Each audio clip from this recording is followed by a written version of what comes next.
Hi, everyone, and welcome back to Bringing Light to the Shadows, an interview series that I am conducting based on topics discussed in my new book, Shadow of the Steeple. I'm Shawnee Kurth, and this time we are resuming our interview with author AJ Flick, answering all of your guys' questions about writing a book, publishing a book, becoming an author, all of that great stuff you guys have been wanting to know.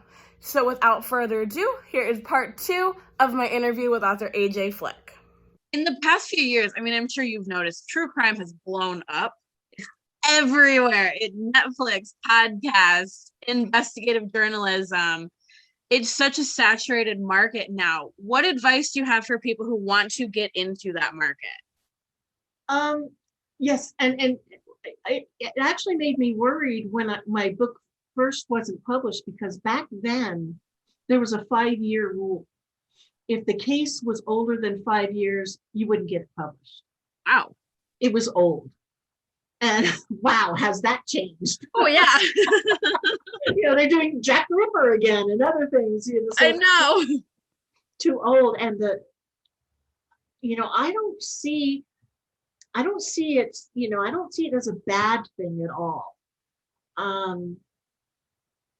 That I don't think it's oversaturated. I think it's not as furious as it was for 3 or 4 years there. Mm-hmm.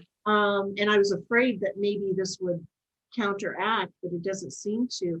I would say, that just find that story. That the importance is finding that story with the good people in it, the good characters in it. Because I can't tell you, because I get asked to be on these true crime shows every once in a while because I covered cases.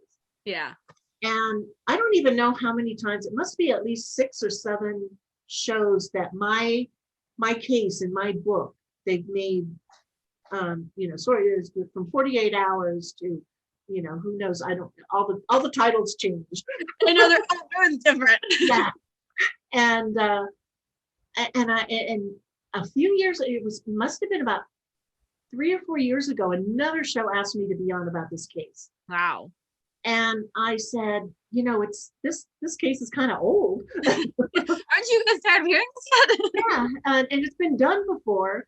And why are you guys doing it now? And the producer said, you can't beat this cast of characters. It's just unbelievable. People in different situations. And so I think that's what a lot of people are reacting to. I also did a lot of editing for my publisher. And a lot of people are carrying around that story. They worked in the field from a cop to a lawyer or something like that. And this is the story that they couldn't get out of their head. And sometimes that story is spectacular. And you haven't seen that story on 2020 or, right. Evil Kin or anything like that. You haven't seen it. Yeah. And then other times it's just a run-of-the-mill murder. Yeah. You happen to have a part in it somehow, you're connected to it. But would it make a good story? Yeah. Yeah. And then there were a few times when I said to the publisher, I said, I just wouldn't read this book. It just doesn't have anything it just doesn't, sounds too mediocre. Sounds like just, murder of the week. Yeah. There's nothing that really shouts out at me. And that's what a lot of these podcasts and things have just come up with, these really interesting cases that nobody outside of the region, the city or the region, has heard of. Oh, yeah.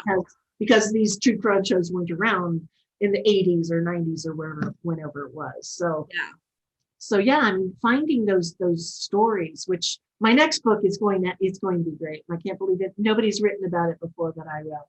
Oh, that's so exciting.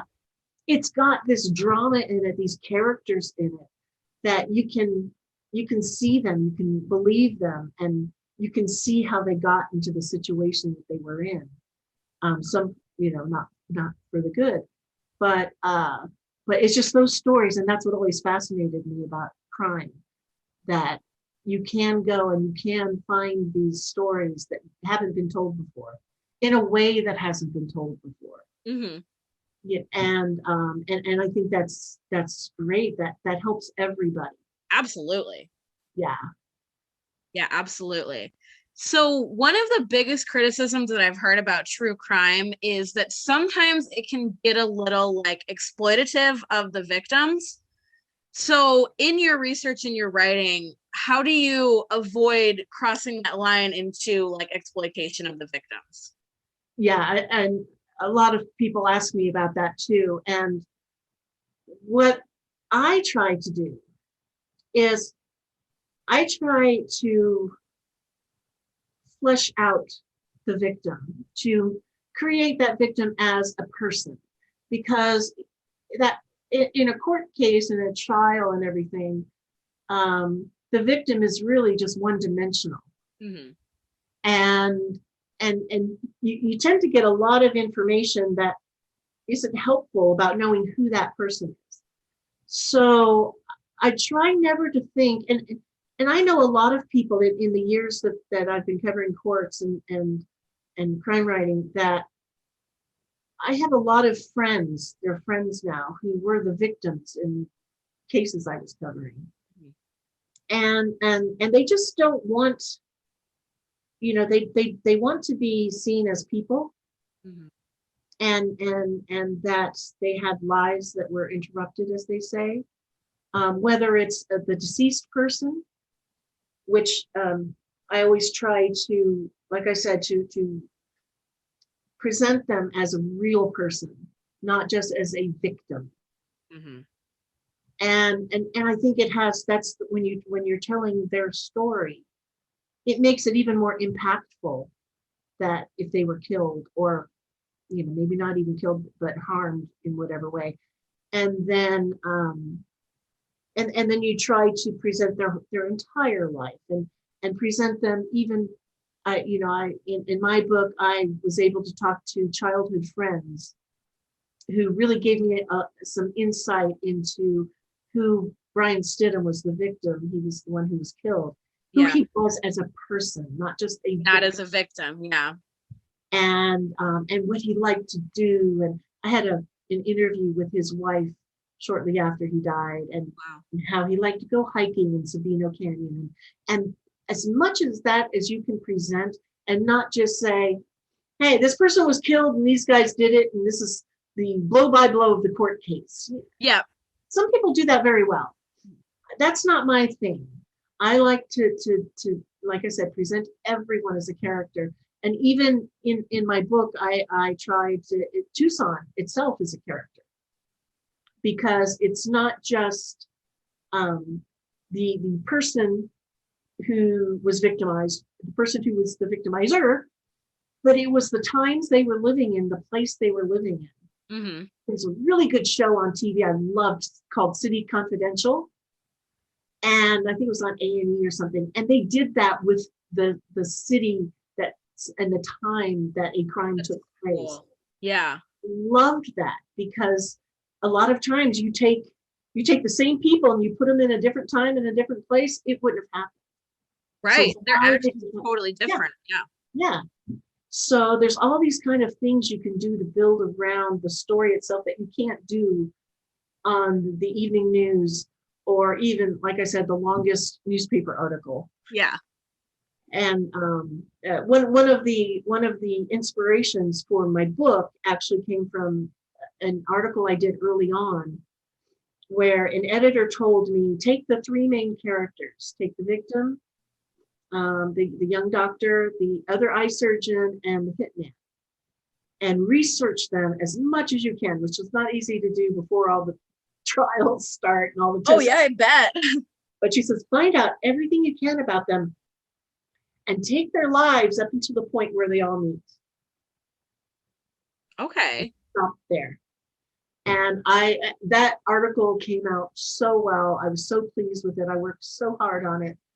And it did just that. It took them as separate people, all of a sudden coming together to this event. And in a much larger way, I tried to do that with the book. It's all storytelling and the way you present it. And absolutely. Some people have different ways of presenting them. And I like to read other authors and the way they do theirs. It's not the way I would do mine, but I can see what they're going for. And yeah, just Now I've even forgotten what the question was.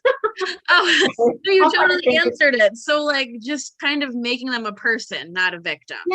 Yeah. And listen to them too. And actually I saw on I think it was LinkedIn, one of my second or third connections on LinkedIn was having something, or maybe it was something you posted, I don't know. But there was something about that. No, she was a psychologist or something talking about victims. And I thought, maybe I should ask my friends again, my several friends from different cases, not this case, Right. but how they feel about it, because none of them had ever said that they minded. Sometimes when the trials are going on, the pain, comes back. It's raw. Definitely. So they relive a lot of things, and depending on how their cases go, it might happen from time to time. But none of them have ever said that they felt victimized by true crime, the genre, or anything like that. So yeah, I thought that was kind of interesting. I'm kind of spinning something in my head, maybe for a freelance article on that. Okay. Maybe I should make it a thesis or something. I don't know. There you go. But it's a very good question, and it's something that I always try to think about when I'm writing about a case. There was one time when I got chased down the hall by the mother of a murder victim. Wow. Because she said that I mistakenly, in one article, I don't even know when it ran, I used her son's name, the victim. No, I used the defendant's name where I should have used the victim's name. Oh. One place somewhere. Now, later I looked up all my bylined articles on this particular case, and I couldn't find one that said that. But she yelled at me, and she was angry at me. Wow. For doing that. And as I said, I didn't remember doing it. I certainly didn't do it on purpose. But a victim's advocate saw this happening, and he talked to me about how it was. Of course, I understood. She wasn't really mad at me. She was mad at the world and everything like that. But you just never know. And I don't think anybody wants to re-traumatize anyone. Right. And none of my friends have ever said that seeing true crime books made them feel bad, just, as someone who was hurt by a crime. All right, guys, I hope you enjoyed part 2 of my interview with author AJ Flick. It was so nice getting the perspective of someone in the true crime industry on the way that the market is going and how to handle those matters sensitively, because that is the biggest issue in true crime. So, hope you guys enjoyed that interview. As I said in part 1, this is a 3-part series, so part 3 will be coming soon. In the meantime, make sure you check me out on Facebook. You can find me at Shawnee Kurth, author, or just search up Books by Shawnee. You can also follow me on Instagram, just at Shawnee Kurth, my name. And you can find all the updates for Shadow of the Steeple, all my new works coming, as well as part 3 of this interview. So check me out, and I'll see you guys in part 3.